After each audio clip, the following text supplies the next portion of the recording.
Welcome back to Vlogmas and another special edition live looking through some collections from my childhood at my parents' house. And today is Snow Globes Part 2. So hurry back.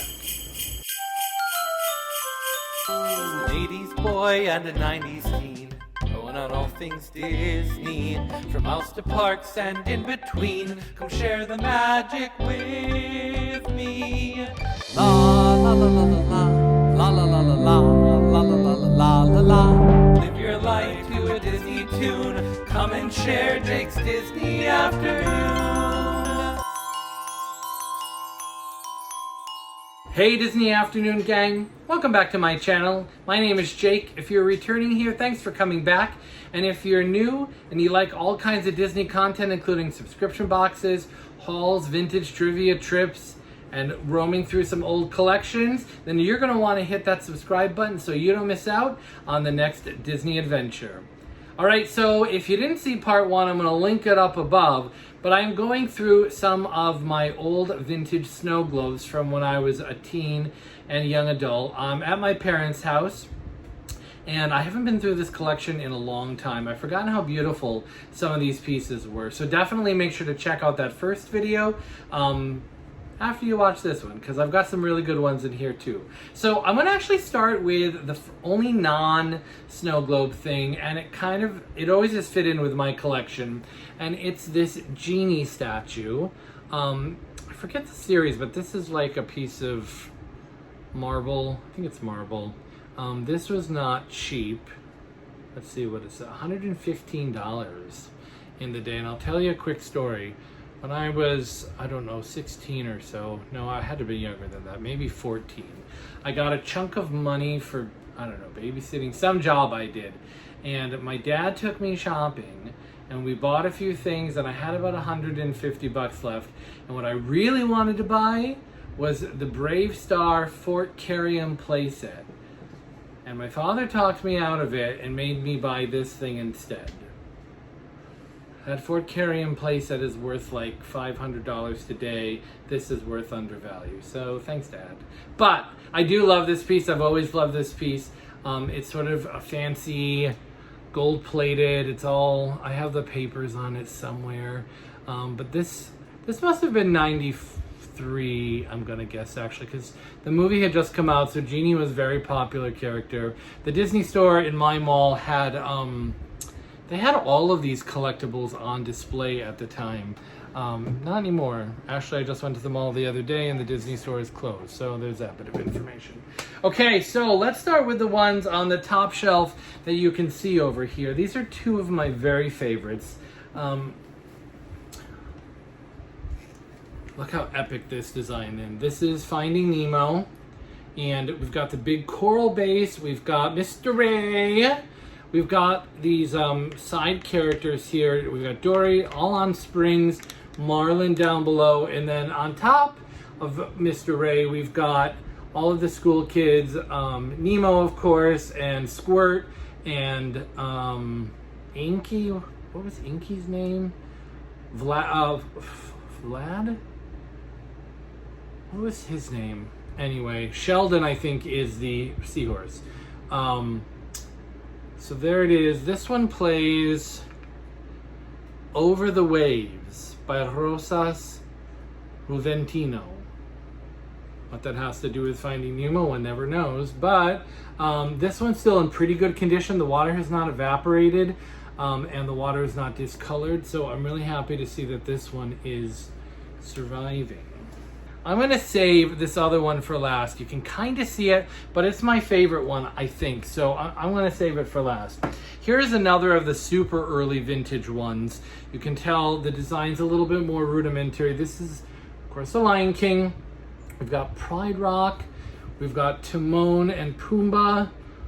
Timon is offering something. We've got Mufasa and Sarabi. We've got Rafiki holding up baby Simba, or is it, it's possible, I'm not sure if it's meant to be Simba and Nala and their baby. Was it Cusco? I don't know what his name is. Very cool. This one plays Circle of Life. This was $55 in the day. This is probably 90, 5-ish, I'm gonna guess. So fairly expensive for back then. Very cool. All right, let's see. We've got a classic. As the years went on, the bases and the designs got like super crazy. This one's much larger. We've got Snow White in here. Got the classic dancing scene. The water in this one's pretty good. There's a little bit of discoloring on the globe. That's why it looks murky more than the water itself. We've got Sleepy. I think that's Sleepy. Duck. Grumpy. I think that's Bashful. Oh no, is that one docked down there? Yeah, that one's docked down there. I'm not sure who's on the front. And then of course we've got, is it Sneezy? Because doesn't he sneeze and they give up? I don't know. And then of course Dopey there. And this one plays I Whistle a Happy Tune by Rodgers and Hammerstein. So from The King and I, not from, you know, the 90s were weird. We didn't question it. But again, such a cool and very active scene all the way around this whole thing. You can see that. All right. Let me go over here to the side. They're getting larger as we go. Look at the size of this one and how cool is it. It's Bambi, of course. We've got Mama Bambi, Thumper, some forest animals, Flower. We've got this like, what is that? A frog? Is he even in the movie? Gracious, I don't think so. We've got Friend Owl and of course Bambi learning to stand and walk. Just really gorgeous artwork. I mean, all the way around.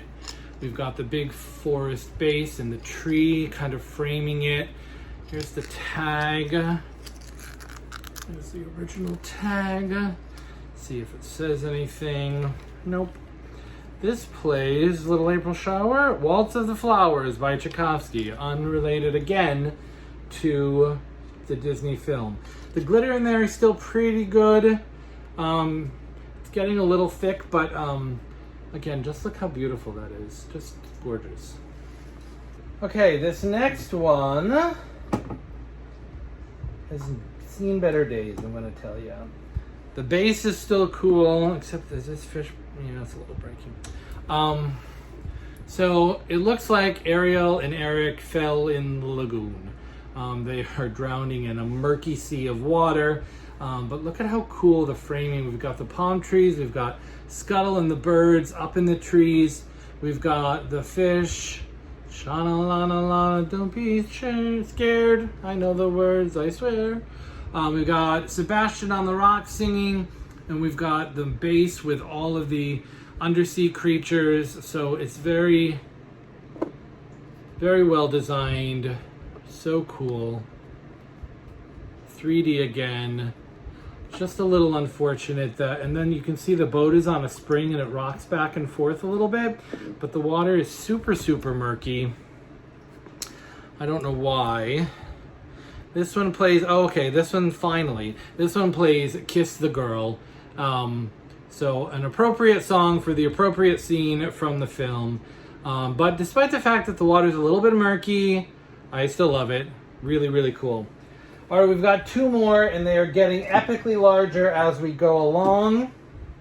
So let me show you this one down here. Oh, it's heavy too. We've got Beauty and the Beast. So we've got the wardrobe. Look at her reaction. We've got all of the objects over here. This is the scene where he's asking her to come down to dinner, and you can see that Beast is very angry, yelling their doors, dividing them. And we've got Belle on this side blocking the door, and everybody kind of reacting dramatically to the scene. Let me show you the objects on this side.